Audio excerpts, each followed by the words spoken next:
So as you probably know, there are now 4 cases pending in front of different courts asking for marriage equality. I don't call it as asking for gay marriage or same-sex marriage because it is actually marriage equality. It is simply asking for the same rights which um, um, okay, I was trying to put it into slide format, but it seems to not like that. So can you see me? Okay. Yes, ma'am. Yes, ma'am. I don't know what it's doing. It doesn't. Okay, so I'm going to go back to this format because it doesn't like the other one. Okay, so these are the two of the petitioners who have filed the suit for the right to marry. There are suits under Hindu Marriage Act, Special Marriage Act, and Foreign Marriage Act. There are different law cases, suits asking for the right to marry. And I'll come back to this, but that is the context in which I'm speaking. Now, this book of mine, Love's Right, Same-Sex Marriages in Modern India, was first published in 2005, much before, while the Section 377, which basically made homosexuality illegal, was still on the books. It hadn't been overturned. And so, why did I write a book about marriage at that time? At that time, there was no demand for marriage equality. Yeah, and the reason I wrote it is because the first marriage that I ever heard of, the first same-sex marriage that I heard of, was not any modern celebrity marriages. Now you hear of so many famous people getting married even in India. It wasn't. It was of these two police women, Leela Namdeo and Urmila Srivastava. So one is, it's also an intercaste marriage. These two got married in a temple in Madhya Pradesh in 1987. And then immediately after that, the police force suspended them from their jobs. Yeah. So to console them, Urmila's family held a wedding reception for them. This became national headlines. It was in all the newspapers. And many journalists went to the village where they were living and interviewed them and their neighbors and their families. And Urmila's neighbor, who was Sushila Bhawasal was her name, she was a village school teacher. So not very highly educated, but she made this very interesting statement when she said, what is marriage? It's a wedding of two souls. In Hinduism, at least, the wedding of two souls. It's not just a contract. It's a sacrament. So where in the scriptures is it said it has to be only between a man and woman? So I'll come back to this statement. So after this, actually before this, because the first pictures of gay people Indian gay people that I saw in the press were not again any movement activists. They were these two young women, Lalita and Malika in Kerala, who jumped into try to drown themselves together. They tied their hands with a wrist with a ribbon and jumped in the channel. And they left behind love notes and suicide notes saying that we can't live without each other. And since we are not being allowed to live with each other, we would rather be united in the next life. Yeah. After this, I started collecting these newspaper clippings from 1980 till the present. There are hundreds of them. And of course, I don't have all of them. Only what I could collect is just the tip of the iceberg because I don't know all the Indian languages and there would be many other reports. So what I found is this very interesting phenomenon where a number of couples, same-sex couples, mostly female, but there are some male also, from 1980 to the present, they have been doing at least two things. One thing is getting married by religious rites. So this picture you see on the right side in the new edition of the book is based on the photograph, which I'll show you later, of two young women in Varanasi just a year ago, 2 years ago, who got married in a temple just by themselves. They went into the temple, they put sindoor in each other's hair, and they got married, these young girls. Yeah. So I collected these and I couldn't understand. I was trying to understand this phenomenon. Why are these young women doing this? One is that they would get married, sometimes with a priest, sometimes without a priest. They would get married by religious rites. Secondly, if they could not get married, they would simply commit joint suicide and they would leave a note saying, we want to bury us together or burn us together. We want to be united in the next life. We want to be married in the next life. Yeah, it is a consistent pattern. So I was interested in where did they get this idea of marriage? Now, today, many people, when they look at the petitions, they would say this is a Western idea. This idea of same-sex marriage comes from the West. It's not true. The idea of same-sex marriage does not come to India from the West. Clearly, in 1980, when those first two young women tried to commit suicide, and even in 1987, when these two young women got married, there was no movement. There was barely any gay movement in India. Even in 1987, there was no LGBT movement at all, basically. And there was no real movement for marriage equality anywhere in the world. It was not legal anywhere in the world. So they didn't get this idea from the West. Secondly, we know that they didn't get the idea from the West is because all of these women and a few men, all of them, and this is the most important point, they were non-English speaking. They are from villages, small towns, and a few from the cities, but non-English speaking, low income group. Yeah, and so they had no contact with any gay movement. They had never heard any word like gay or lesbian or any such word. They simply knew they loved each other and they wanted to be together. That's it. And marriage and death are the two types of language that they use to talk about this union, that they want a union which will be all their life and even into death. That was what they were expressing, their own feelings. It did not come from any books or any movement or any activist or anything. Yeah, so that's the most interesting thing. And who were these couples? Now, they were from all groups, mostly Hindus, that's because Hindus are the majority, but a number of Christians, a few Muslims, Dalits, and several tribals, which is very interesting, several tribals also. And they were, as I said, low-income group, not very highly educated. They were from all backgrounds. There are fisherwomen, there are factory workers, there are yeah, students, there and from all groups. And I have a list in the new edition. I have a list of the names and the backgrounds and the places. And these were from all over India, and a few from Nepal also. So this was very interesting to me. Here's an example. These two young nurses who got married in Patna in 2001.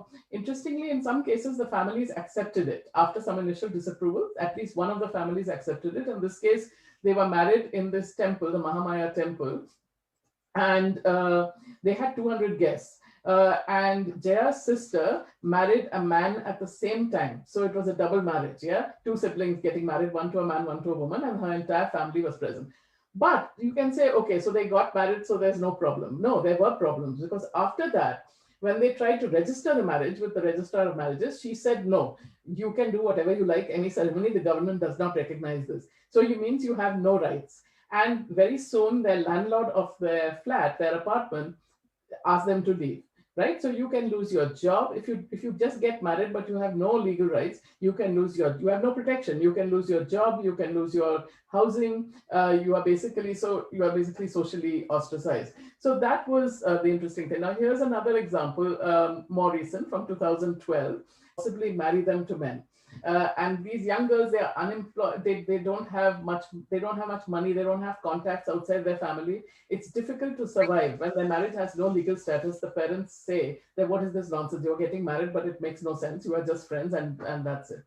And then in despair, this is what happens. And so I started in 1980 with those two girls who committed suicide. And here in 2018, these two women who were already married to men, but they were having a relationship. So they wrote on this plate, and this is in Gujarat. The first one was in Kerala. So just to give an idea of the spread of this. And they said, the world doesn't allow us to stay together. So perhaps in the next world birth, we'll meet again. They also jumped into the river, into Sabarmati, tying their hands together. They jumped in and they actually died. So there are many such cases I could give you. I'm not sure how much time we have. And like in many cases, like this case, it was Delhi based. They came to Delhi and stayed there for a while and so on. And I know a lot about it. And they were helped by activists in this case. But despite that help from LGBT activists, they were harassed, they were isolated. It was very difficult. And finally, one of them gave in and married a man. And there have been several such cases where one of them caved in and the other one then attempted suicide. So, yeah. So that is as far as the modern history is concerned. And I should say there have been a few male couples as well. In West Bengal, there was a case of two men living in a village. One was a hairdresser and the other was a farmer. And the whole village put pressure on them to separate. One of them was married, one was not, I think. And the whole village put pressure on them to separate. It was a CPM, at that time, a CPM council in the village who everybody pressured them to separate. And finally, they both took poison together and they were found dead in an embrace. So there have been a few male couples as well, but mostly they are women. So looking back at the pre-20th century history, is there any such idea of marriage in pre-20th century history is what I was interested in. And I have written this novel, which just came out last year from Penguin. It's about the love between two women, and it's in 18th century North India. And it is based on the poetry and prose from the time, which Urdu poetry and prose, which I read in great detail for an earlier book of mine. And there I found that in the Urdu poetry and prose of the time, which is mostly written by Muslim men,